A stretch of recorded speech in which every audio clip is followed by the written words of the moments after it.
Hello, everybody, and welcome to this edition of Cyber Foundation Fridays. I am Dwayne Natwick of Captain Hyperscaler. Welcome again to this session.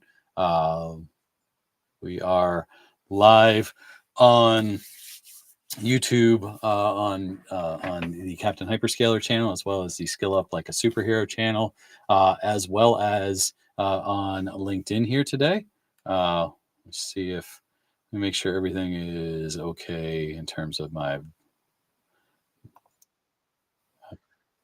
right, just making sure we had everything properly. Hold on one second.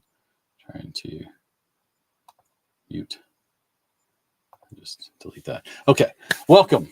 And today is our final session on our Cyber Foundation Fridays. Again, I'm Dwayne Natwick, the owner and principal trainer for Captain Hyperscaler, a Osaka Accolade, CompTIA, Microsoft, EC Council training provider. And welcome again to our 9th and final session of Cyber Foundation Fridays, at least for 2024. I think there was enough interest, enough attendance that we probably will continue this on in the new year. But I need to just refocus and kind of regenerate and re-energize a little bit here over the holidays. So and with everybody being finding time to be off and things like that, definitely want to make sure we have good attendance. And again, you can find any of the previous sessions. You can go look on the LinkedIn live events under Captain Hyperscaler's LinkedIn page, as well as go to the Captain Hyperscaler, subscribe to the Captain Hyperscaler YouTube channel. We also have the Skill Up Like a Superhero YouTube channel, Cyber Back to School. Some of these are on, but they are all on the YouTube channel for Captain Hyperscaler. So, and as well as their events that are in the in LinkedIn Live. So, if you're looking for any training going into 2025, I am going to be offering some Accolade courses right out of the holidays and right out of the new year. Doing these a little bit differently than I did in the last quarter.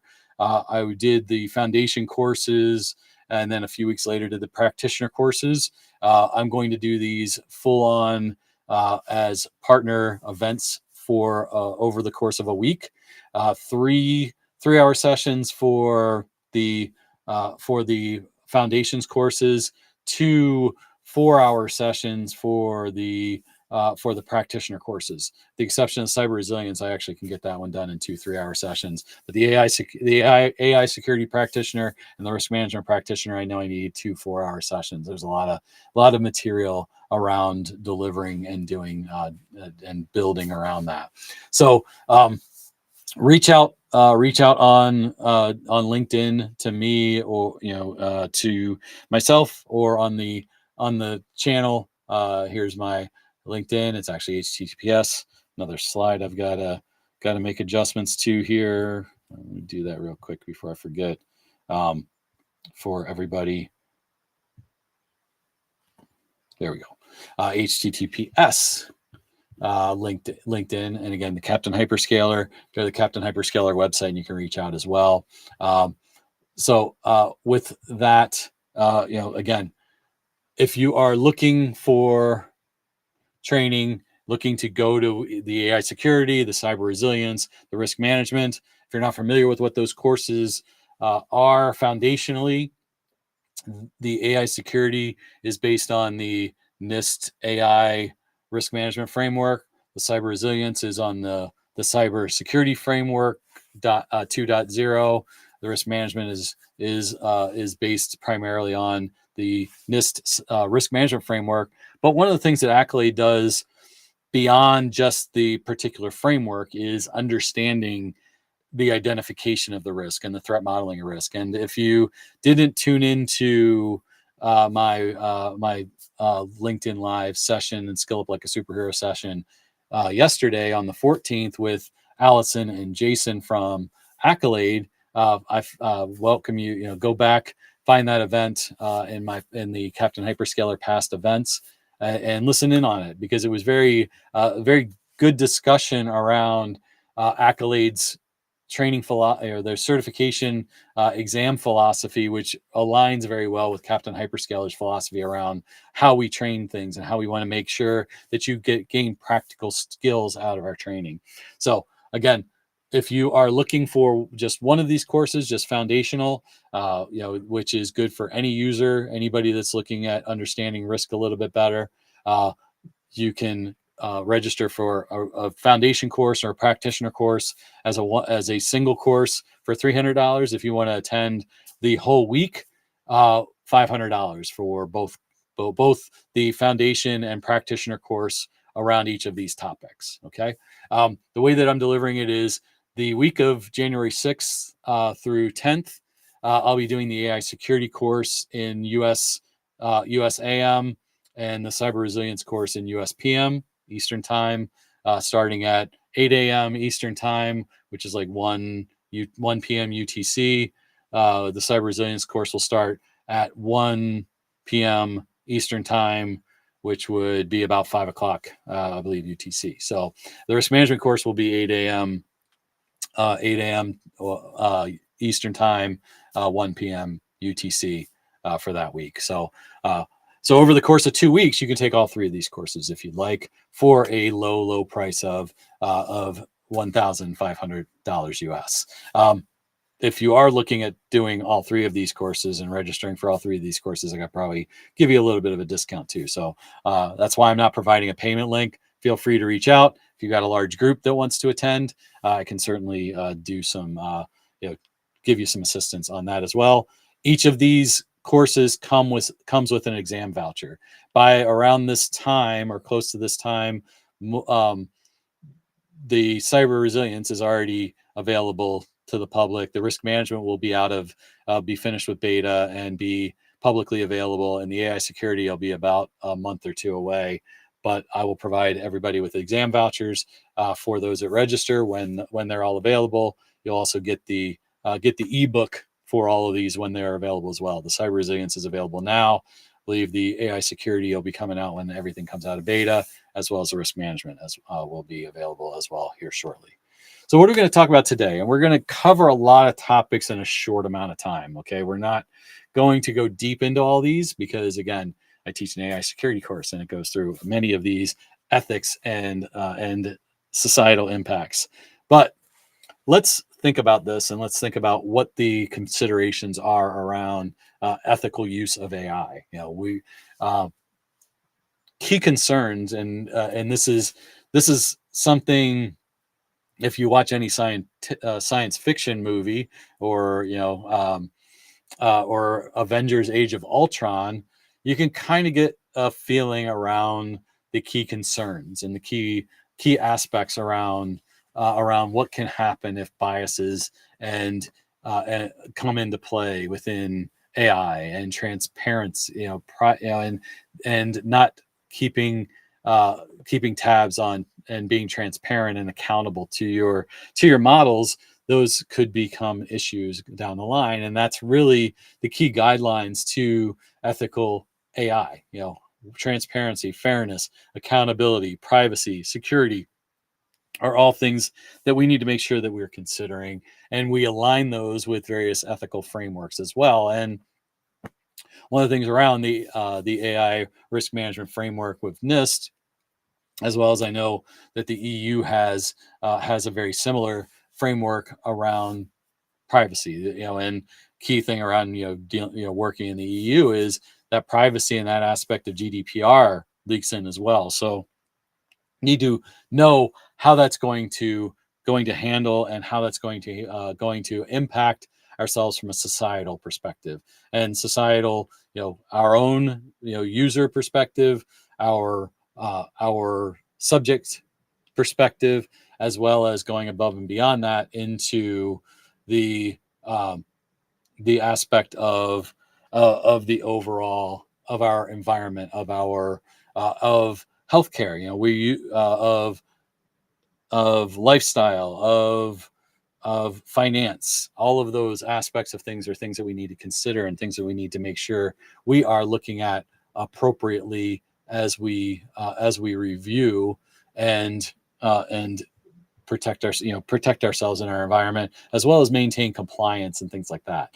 Not going to talk a whole lot about the evolution of AI, but obviously we have gone from using, from certain industries using machine learning technologies and AI, chat bots on websites and things like that, to generative AI and ChatGPT and Copilot and Bedrock and Vertex and all of those aspects that all the cloud providers have to to build upon the aspects of generative AI and the creative aspects of AI.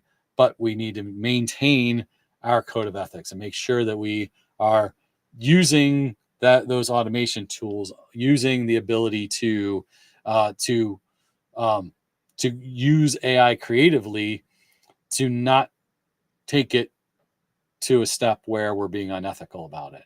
Um, and one of the key things around all that is it and one of the questions that I get a lot when I'm teaching like an AI fundamentals course or something like that is AI going to take my job?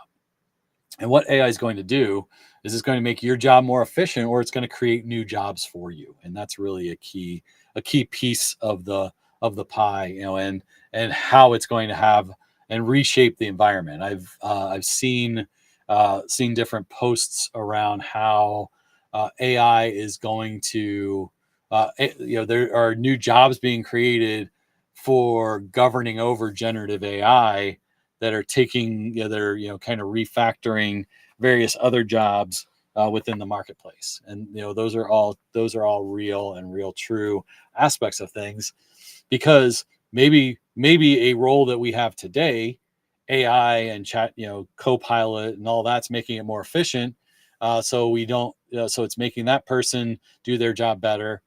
So now we can, instead of giving, creating more resources to do that job role, we can repurpose those resources into governing over the AI and governing over how it's going to be, making sure then that we're properly using AI ethically, properly using it with proper privacy.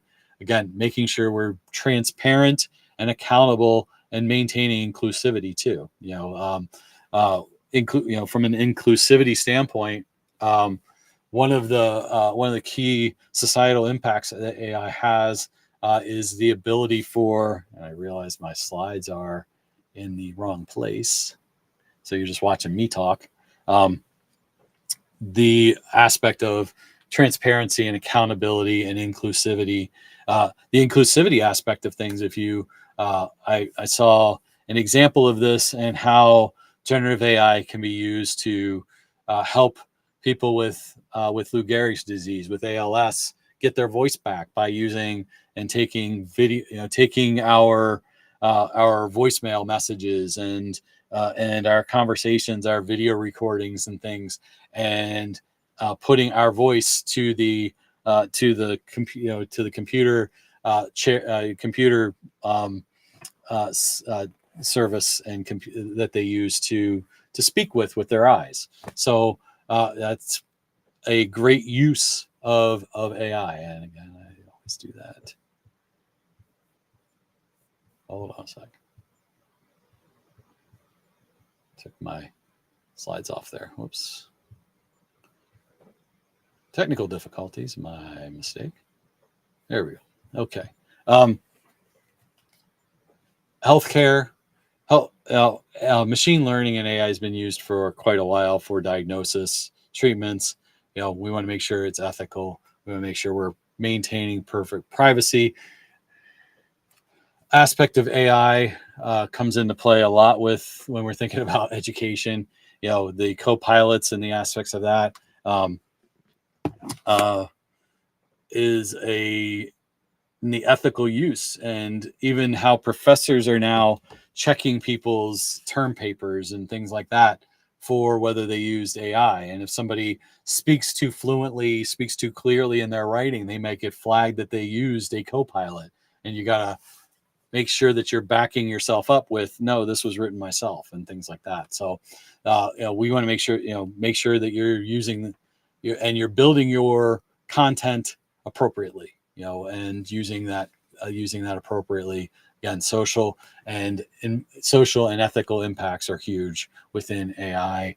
Make sure we have a framework established. Make sure that stakeholders are involved, and when we're making sure that we don't have any kind of bias, we want to make sure that we're understanding what the risks are, and making sure that we are inclusive, and including the proper individuals around how AI and how information is going to flow within our organization. Make sure that we have got our data owners and our data custodians and processors involved to make sure that everything is segmented properly. Make sure all of our data is properly classified and categorized so that it doesn't become exposed. All of those things to manage risk, because one of the things that we don't want to have happen is harm to our organization, to our people, and that's why the AI risk management framework is key here, and how we govern, and how we understand the context of how we're using AI, how we measure the risks, and how we then manage those risks and implement those challenges and maintain those principles and maintain levels of unbiased and fairness in our AI. Data bias is real. We have bias all over, depending on our culture, our race, our religion, our geographic location. There's levels of bias, and we want to make sure that we are managing that risk, and we are making proper decisions that are not biased. And that's a key piece. And the ways to mitigate that bias in our AI is making sure that we're training that data properly, making sure we have diverse and inclusive teams that understand understand the various places that bias may take place, and then being transparent around our decision making. So we need to train and build upon the AI tools and the machine learning algorithms, and how we're training that information appropriately, and auditing that on a regular basis.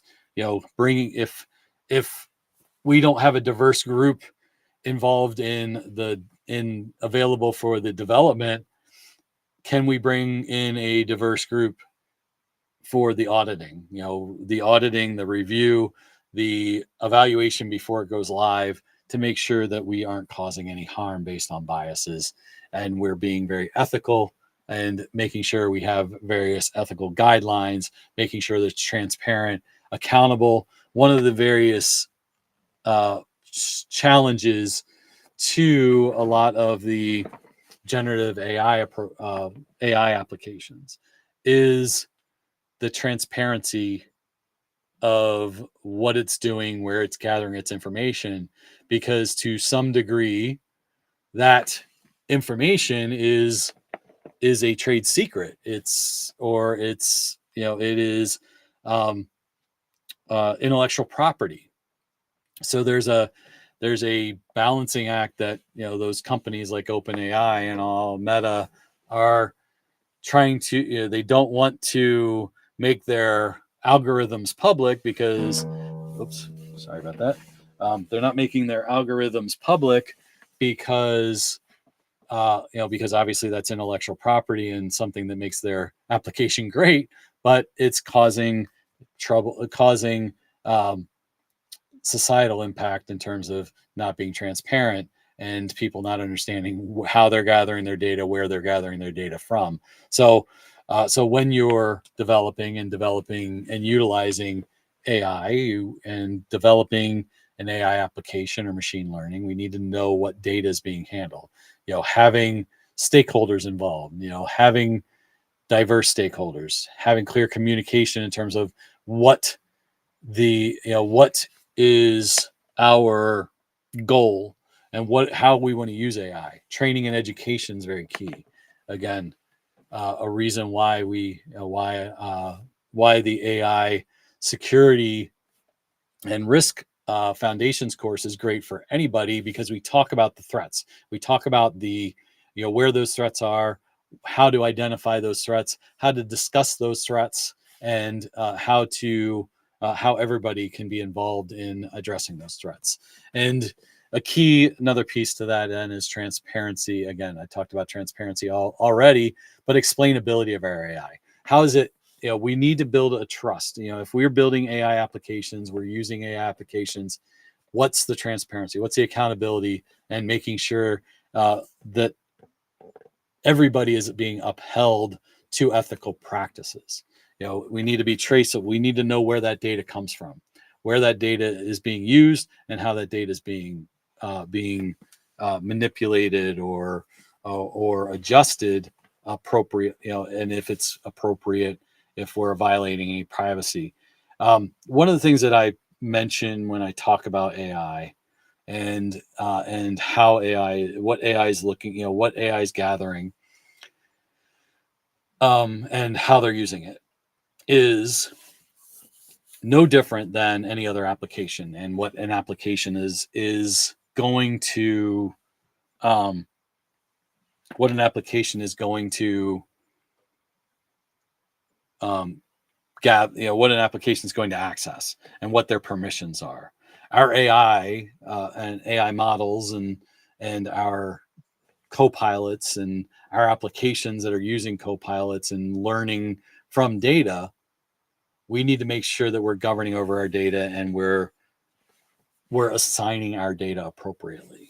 And so the responsibility on us as users, us as risk practitioners, us as organizations, falls on how our data is classified. If our data is not classified appropriately and governed to segment and have certain things like data loss prevention in place, we are doing ourselves a disservice, and we're going to probably expose sensitive data. So we need to understand that. We need to also be empathetic to others and make sure empathetic inclusiveness is a very important aspect. But we want to make sure we have diverse abilities, diverse communication, fairness, and again, equity, no discrimination, no biases. We want to make sure there's nothing negative and bullying like between how we use AI, and ensure that privacy and transparency appropriately. Looking at looking at the overall society and the stakeholders, and if we're a multinational, global type of organization, how are we getting our stakeholders involved and looking at the different societal frameworks on a global basis. And then we can start to also use it in social good. Something that I've been involved in for about 4 years now is volunteering as a judge to review Microsoft Imagine Cup submissions. And I know there's a lot of other Microsoft MCTs and MVPs that are involved in that as well, and they can probably attest to how great a program that is, because you see all sorts of great ideas. One of the ideas, I've mentored this group that was accepted to go to the finals, which if you're not familiar with the Imagine Cup, Microsoft will there's Imagine Cup and there's Imagine Cup Junior. Imagine Cup Junior is generally groups of kids that are 13, 14 years old. The Imagine Cup itself are college age, university age kids. Or young adults, I guess I should say, and they provide these abstracts. And I just went through last weekend going through some abstracts for 2025's Imagine Cup, of how to use AI for good. And this one group that I was mentoring for the finals had an amazing app. It was an app that you actually could scan a menu at a restaurant and it would tell you the allergens or tell you what had gluten in it and things like that. which was really really cool. And if you win, Microsoft actually gives you seed money to develop to further develop that app. So it's a really great way to use AI for good. And every one of those submissions are all AI for good aspects of things. So, um, but without being able to explain our AI, we could get ourselves in an ethical conundrum. So uh, that gets us to the kind of privacy and security based concerns.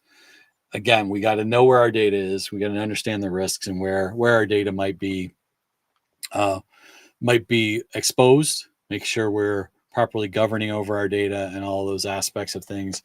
We want to make sure, if we think about GDPR, we need to think about the consent to utilize that information as well. So those are all important pieces to the puzzle. Making sure we're evaluating and monitoring properly the use of AI, data loss prevention uh, solutions, sensitivity labeling, you know, activity monitoring, insider risk management. All of those things are going to be very important. You can't identify something bad that's happening without monitoring your environment, and that's something I tell a lot of people all day long when I'm talking. Again, surveillance and monitoring, behavioral analytics. Again, using AI to protect AI essentially is what some of this is. Some of this would be knowing what we're doing around AI and proper behaviors. How are people potentially of creating their own problems through how they're using AI and how they might be exposing data. That's all going to help for building the security and using, again, I mentioned some of these already, data protection. How are we classifying our data? How are we governing over our data, preventing data leakage, data breaches? How are we maintaining compliance? What's the access control of the data, and what access control does the AI the generative model have to what data? We need to know that, and we need to regularly audit that and make sure we are building robust abilities to mitigate bias, to provide transparency to our users and to our environments, and build trust and compliance within the organization, which goes also into the continuous education of our user environment as well. Again, something that I do a lot of is talking about risk, and what is the risk to our organization? What is the risk that we might have in using these tools? Um, Done a couple of different trainings for companies that have certain intellectual property or trade secrets that they don't want to get out there and they don't want to expose with utilizing Copilot. And so understanding how that takes place and how that's utilized is also going to be something that we need to make sure. Accountability and responsibility of AI is key. Again, making sure responsible AI is besides being ethical and being unbiased, making sure that we've got auditability and reporting of what is taking place and how and our security practitioners, our risk practitioners, having AI practitioners within our organization is key as well. Going back to kind of that, those new roles that might be coming out in terms of governance and compliance, might, around data. We've got data governance specialists, data analysts. We need to have AI practitioners and AI analysts that are providing, that education and awareness, providing that development, protecting that privacy of our information, and levels of continuous learning, for our practitioners as well as our organizations. And again, our AI security courses that are around the AI, um, that are around the accolade certification hit both of these topics. They hit the organizational with the foundations, and then the practitioner course then is how the people that are going to do it, those managers, those directors, can implement and apply it. Having all of our, and building upon that and using stakeholders and having the proper stakeholders are going to help us as well. We can't talk about AI without talking about legal and regulatory, and I brought up some of that as well, especially privacy laws. We've got GDPR. There's legal frameworks around AI now within the European Union that utilizes GDP, that references GDPR, make sure that the AI avoids any issues. Again, UK, China obviously has very strong and stringent privacy laws in general. United States, it's generally based on the industry, such as HIPAA for healthcare or GLBA for financial institutions, things of that nature. But those all tie in to how we're going to utilize AI and generative AI applications like Copilot and things like that as well. Understanding the global regulatory issues for various technologies as well. Sorry, hold on one second.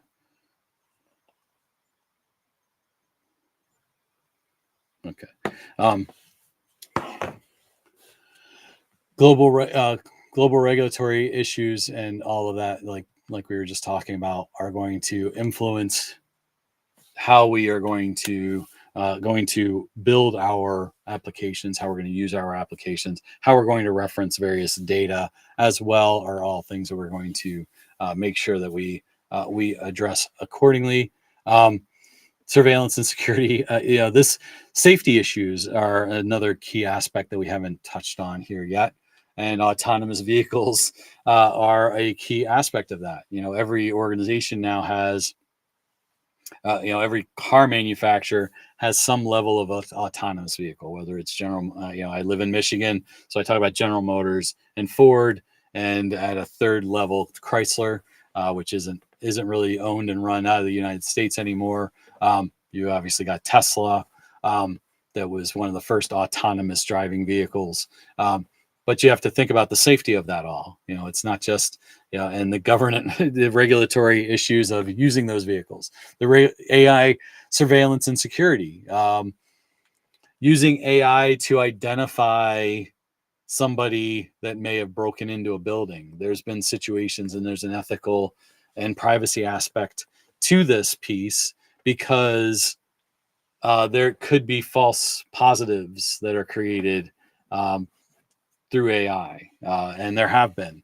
There's real debates within law enforcement of the ethical use of surveillance cameras to identify potential suspects in break-ins and shootings and things of that nature. So those are important things that we need to think about.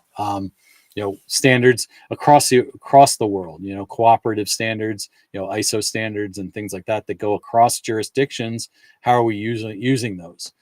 Consumer protections, healthcare again, and warfare strategies, and all of those things are all things that we need to think about the ethics of it all.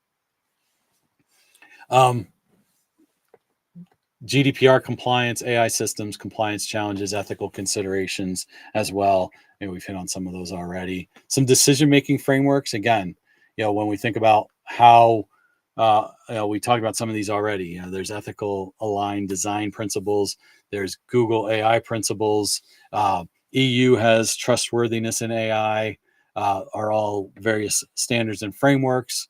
Again, we talked about some of these principles and functional, how we can address these and bring these organization into our own organizational policies, and having an executive commitment to that.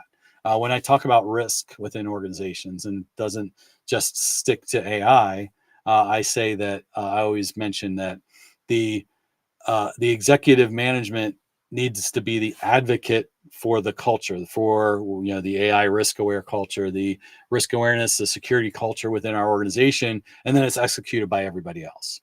You do have the practitioners and all that that recognize that and do all of those aspects to managing risk, and then also there are the users, and the users that are using these tools and these applications that are going to do that manage risk as well. So dedicated ethical teams and ethics teams are important aspects to all of this as well.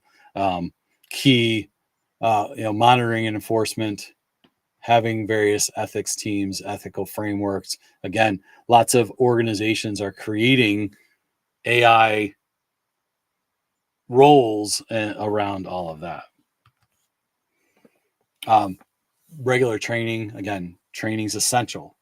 Making sure everybody understands how their information is being used, how they need to make sure it's no different than phishing training, security awareness training, data protection training, ethics training.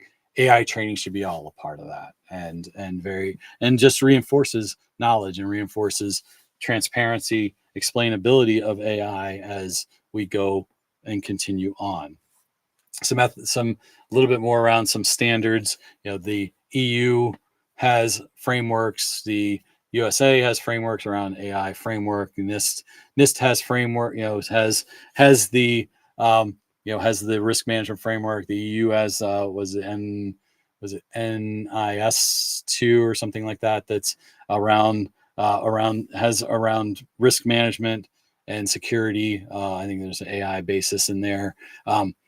So know where you're from and know where your jurisdictions are within your organization and how those standards go about. Okay. And so that brings us very quickly through AI risk and ethics. Again, you want to learn more, attend one of my classes. But I wanted to kind of give everybody a real quick overview of how AI and ethical use of AI and responsible use of AI are a very important aspect of things. Hope to see some of you at our upcoming trainings in January. I do have if you're interested in a very deep dive into risk and compliance, I'm also doing an Osaka course in December. That's an open enrollment course the week of December, I believe 16th. It is a 4-day course.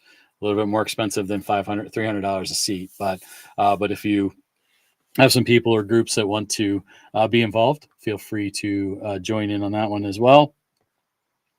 Again, feel free to connect with me on any of the social media links provided. I'm also on Blue Sky at Dwayne N. Cloud. But again, I'll leave this up here in terms of some dates. Feel free to reach out on LinkedIn or through the Captain Hyperscaler website if you are interested in any of these courses. That brings the Cyber Foundation Fridays to a close. Thank you for everybody who's attended these and commented. I believe good positive feedback from everybody, and I really appreciate that. So thanks everybody for your time, for attending these and for viewing these on demand. I really appreciate it, and I hope to see you in a future Captain Hyperscaler course.